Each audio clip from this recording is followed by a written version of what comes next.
ठीक है, अब जब हम लोगों ने अपनी कहानी शुरू की थी इस बायो एनर्जेटिक्स की, वो भी बायो एनर्जेटिक्स में फिर हम लोग आ गए थे रिस्पायरेशन तक।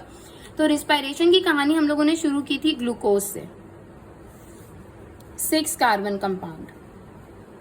फिर हम लोगों ने इसकी करवाई ग्लाइकोलाइसिस, ठीक है, जिसके रिजल्ट में हमारे पास प्रोड्यूस हुए 2 पायरुवेट मॉलिक्यूल्स। ठीक है, अब ये 2 पायरुवेट मॉलिक्यूल्स है ना, first pyruvate molecule, second pyruvate molecule. अब जो चीजें हम लोग इस वाले मॉलिक्यूल के साथ पढ़ रहे होंगे ना कि अब इसके साथ ये सब होगा, वही सब इस वाले मॉलिक्यूल के साथ भी कॉपी पेस्ट आपने करना है।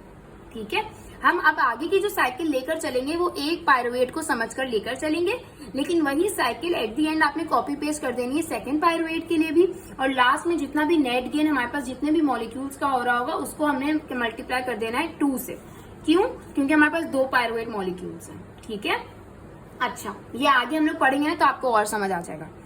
ये जो ग्लाइकोलाइसिस थी वो एरोबिक में भी हो रही थी और वो एनएरोबिक में भी हो रही थी। ठीक है, अब हमें डिसाइड करना है कि हमारे पास ऑक्सीजन है या नहीं है। तो अब यहाँ पर एक चीज ये इंट्रोड्यूस होती है कि पायरुवेट मॉलिक्यूल, अब हमारे पास मेन हीरो जो आ गया वो है पायरुवेट, इसकी मेटाबोलाइसिस करवानी है। ठीक है, तो इसके लिए हमारे पास पूरे लिविंग ऑर्गेनिजम्स में अगर बात करें तो हमारे पास 3 मेटाबॉलिक पाथवे होते हैं, जिसमें से जो 2 मेटाबॉलिक पाथवे होते हैं वो एनएरोबिकली जो है वो परफॉर्म हो रहे होते हैं, और जो एक मेटाबॉलिक पाथवे होता है वो हमारा एरोबिकली यानी ऑक्सीजन की प्रेजेंस में होगा। क्लियर हुई बात? ठीक है, अब वो कौन से हैं जो एनएरोबिकली 2 होते हैं? हम लोगों ने बोला था कि एनएरोबिक को हम लोग फर्मेंटेशन भी कहते हैं। ठीक है, और फर्मेंटेशन की कितनी टाइप्स थी, जल्दी याद करें? 2 टाइप्स थी। कौन कौन सी थी? लैक्टिक एसिड थी और दूसरी थी हमारे पास एल्कोहलिक। तो यही 2 टाइप्स जो हैं वो 2 मेटाबॉलिक पाथवे हैं जिससे हमारा जो पायरुवेट है वो मेटाबोलाइज होगा या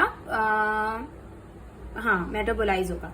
और एरोबिकली हमारे पास सिर्फ एक ही पाथवे है, वो है क्रेब्स साइकिल। ठीक है, लेकिन क्रेब्स साइकिल तक पहुंचने के लिए हमें कुछ चीजें जो हैं वो करनी होंगी, और क्रेब्स साइकिल के बाद भी हमें कुछ चीजें जो हैं वो परफॉर्म करनी होंगी।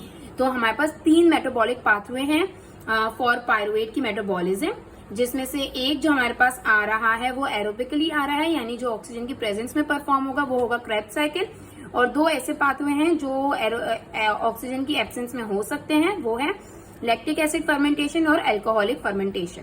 अब हम लोग नेक्स्ट पार्ट में एनाएरोबिक फर्मेंटेशन कंप्लीट करेंगे और फिर उसके नेक्स्ट पार्ट में क्रेब्स साइकिल जो है वो हम लोग कंप्लीट